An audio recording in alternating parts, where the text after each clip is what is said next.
안녕하세요. 미국 주식 연구센터입니다.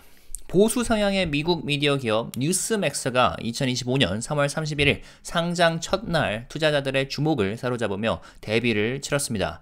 첫 거래일에 주가가 700% 이상 급등했기 때문이죠. 뉴스맥스는 미국의 보수 성향 뉴스미디어 회사인데 1998년 크리스토퍼 라디라는 언론인이 설립을 했습니다.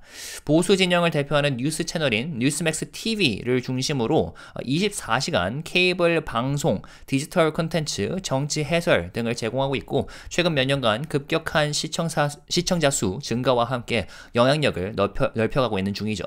특히 트럼프가 대통령이 된 시점부터 본격적으로 주목받기 시작하면서 폭넓은 보수층, 시청자층을 확보를 했고 현재는 케이블은 물론 스트리밍과 온라인을 통해 수천만 명의 미국인들에게 도달하고 있는 미디어 플랫폼입니다. 그리고 2025년 3월 말 드디어 뉴욕 증권거래소 NYSE에 상장하면서 주식시장에도 이름을 올렸죠. 자, 그래서 뉴스맥스는 주당 $10로 공모가를 책정해서 약 750만 주를 발행을 했고 이를 통해 7,500만 달러, 약 1,000억 원을 조달을 했습니다. 이보다 앞선 2025년 2월에는 2억 2,500만 달러 규모의 프라이빗 투자도 유치를 했는데 결국 총 3억 달러의 자금을 확보한 셈이죠. 그런데 진짜 대박은 상장 첫날에 당일에 터졌습니다. 주가 상승이 시작부터 강했거든요. 공모가보다 40% 높은 $14에 거래를 시작한 이후 장중 한때 83.51달러까지 폭등을 했고 종가는 82.25달러로 마감을 했습니다.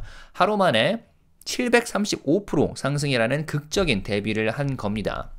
최근 몇 년간 이 정도로 강력한 상장 첫날 성적은 보기가 드물죠. 뉴스맥스는 빠르게 매출을 늘리고는 있지만 아직 흑자 전환에는 도달하지 못한 상황입니다. 2024년 상반기 기준으로 매출은 7,980만 달러로 전년 동기 대비 35% 증가를 했습니다. 수익의 대부분은 광고에서 나오고 있고 케이블 수신료와 디지털 광고 비중도 점점 커지고 있습니다.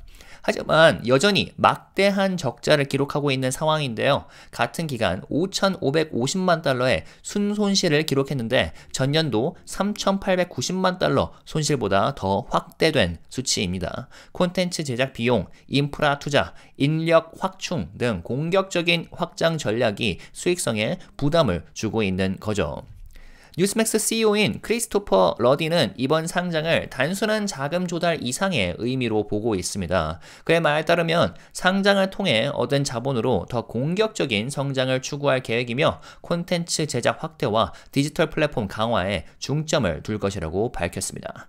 그는 뉴스맥스를 기존 언론이 외면한 진실을 다루는 미디어로 정의하면서 앞으로도 미국 보수 진영을 대표하는 플랫폼으로 키우겠다는 포부를 내비쳤습니다. 특히 트럼프 2기 행정부를 지나 2028년 대선을 앞둔 미국 정치 지형의 변화 속에서 뉴스맥스의 입김이 더욱 확대될 가능성이 있겠습니다. 자, 이번 뉴스맥스 상장은 과열이라는 표현이 더 어울릴 만큼 폭발적이었던 것 같습니다. 하루 만에 700% 이상 오르는 주가는 분명 이례적이죠. 일부 투자자들은 이러한 흐름을 2021년에 밈 주식 열풍이나 트럼프 미디어, DJT 주식과 비교하기도 하는데요. 그렇다고 무조건 거품이라고 단정하긴 어려울 수도 있겠습니다. 보수 미디어 시장이 여전히 상장 기업이 드물고 수익성이 높은 구조이기 때문에 뉴스맥스를 차세대 대표 주자로 보는 시각도 분명 존재합니다. 다만 단기간에 너무 과열된 주가는 언제든지 조정, 가다가 폭락까지 일어날 수 있다는 점에서 신중한 접근이 필요하죠. 개인적으로는 투자를 꿈꾸지도 않을 주식인데요. 주목도와 영향력은 분명히 있지만 실제 수익화 전략과 재무적 안정성이 아직 갈 길이 멀기 때문이죠. 따라서 투자자 입장에서는 단기적인 이슈성 테마주가 아니라 장기적인 성장 가능성에 초점을 맞추는 것이 중요하겠습니다. 현재 매출 성장세가 앞으로도 지속될 수 있을지, 광고에 구독, 콘텐츠 유통 등으로 수익원을 다변화할 수 있을지, 그리고 점점 더 치열해지는 보수 미디어 시장에서 시장 점유율을 유지하거나 확대할 수 있을지 해당 질문에 대한 답이 장기적인 주가 방향을 결정짓게 될 것 같습니다. 정치적 입장과는 별개로 뉴스맥스는 분명 수요가 있는 시장에서 강력한 브랜드 파워를 가진 미디어 기업이긴 한 것 같은데요. 단지 이제 그 파워를 얼마나 비즈니스 모델로 전환할 수 있느냐가 관건이겠습니다. 앞으로 뉴스맥스가 어떤 전략으로 수익성을 확보하고 시장에서 입지를 굳혀나갈지 지켜보도록 하겠습니다. 지금까지 미국 주식 연구센터였습니다. 댓글 달아주시고 구독과 좋아요 해주신 다음에 알림 설정까지 해주셔서 흥미로운 미국 주식 업데이트 빠르게 받아보시면 되겠습니다. 감사합니다.